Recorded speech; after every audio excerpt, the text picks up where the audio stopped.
Welcome back to Digestible News, your news in digestible English. This first story, I think, has just become outdated. However, let's still follow along. Seoul's bus drivers stopped working for a second day on Wednesday, January 14th. About 6,540 city buses remained off the roads. This is 93% of all buses in Seoul. The stoppage, 중단, which means the stopping of activity or stopping of some action, started Tuesday at 4 a.m. after talks between bus drivers and management failed. The workers' group wants a 3% pay raise, the 임금 인상. Management offered a 10% increase but wants to change the pay system. On Tuesday, only 478 buses ran. That is less than 7% of all buses. The Seoul city government made bus rides free until service returns to at least 30%. Subways were 20 to 30% more crowded than normal. Many people had to wait a long time for taxis. We talked about this yesterday. The stoppage is expected to continue at least through Wednesday evening, which was correct. The workers' group said that even if they reach a deal on Wednesday, buses will not run again until Thursday morning. The Seoul government said the stoppage costs about 10 billion won per day. That is about $6.7 million. It's quite a lot. Many people who travel to work every day did not know about the stoppage. Some waited at bus stops for a long time before realizing no buses were coming. Others walked to subway stations in cold weather. Also, many tourists and foreigners that don't understand the emergency messages were left very confused. The main disagreement means 의견 불이치, which means when people cannot agree, is about how to calculate the pay. The workers want bonuses to be separate from regular pay. Management wants to include bonuses in the base salary. Both sides have not scheduled new talks yet. However, as of this morning, I heard that they reached an agreement. All right, let's jump into story 2. We're moving to the United States now. Cuban President Miguel Diaz-Canel rejected President Donald Trump's demand that Cuba make a deal with the United States. Trump said Sunday that Cuba will no longer receive oil and money from Venezuela.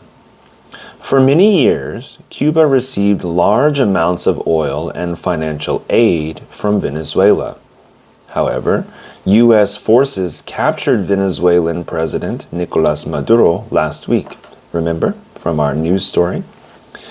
Trump announced that Venezuela will give between 30 million and 50 million barrels of oil to the United States instead of Cuba. Trump wrote on Truth Social on Sunday that, quote, there will be no more oil or money going to Cuba. Zero. He said Cuba must make a deal before it's too late.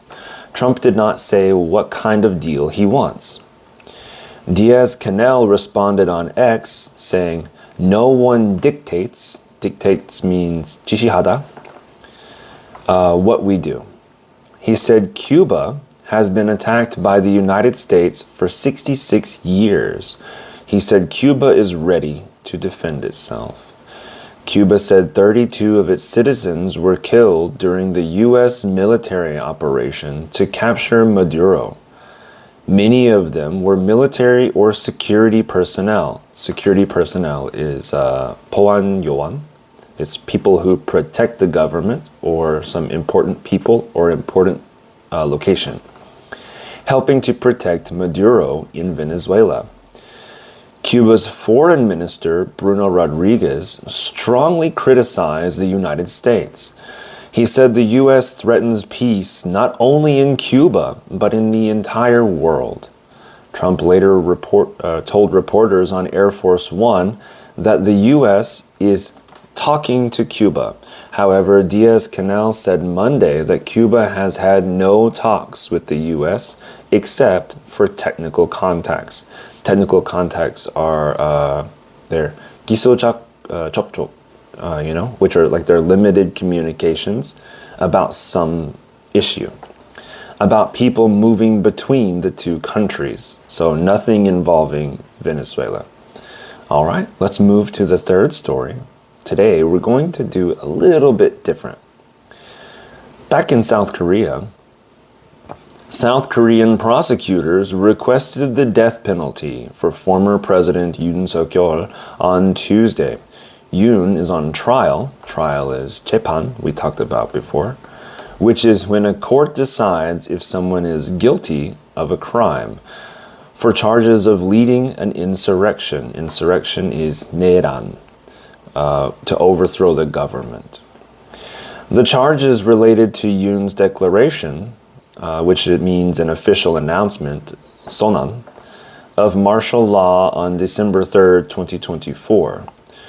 Martial law is when the military takes control instead of normal government.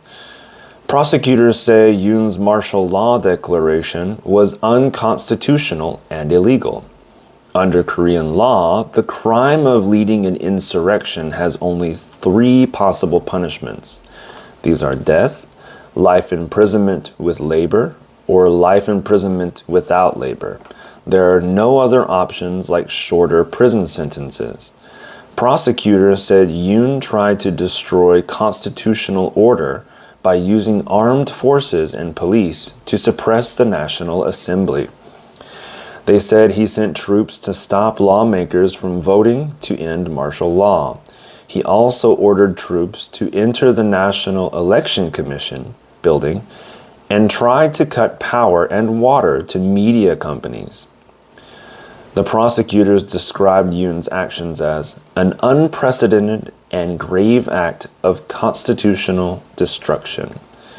They said Yoon showed no reflection on the damage he caused. They argued that Yoon's greatest victims were the Korean people, who have defended democratic freedoms for decades. The court will announce its ruling on February 19th. This will be one of the most important decisions in South Korea's modern legal history. 7 senior military and police officials were also indicted. Indicted means officially charged with crime, like 기소된. Including former Defense Minister Kim Yong-hyun. Prosecutors requested life imprisonment for Kim. They said Kim played a key role in carrying out the martial law operation.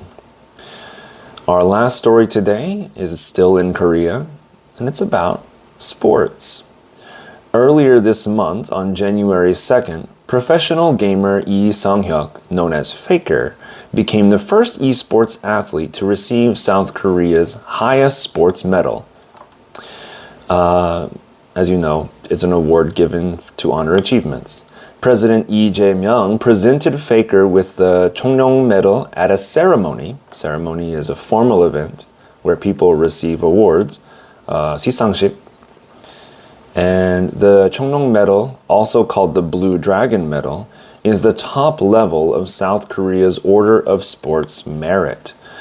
This award is usually given to Olympic gold medalists and world champions. Past recipients include figure skater Kim Yoona, soccer player Son Heung-min, and baseball player Park Chan-ho. Faker is a League of Legends player I'm sure you know, who has won 6 world championship titles.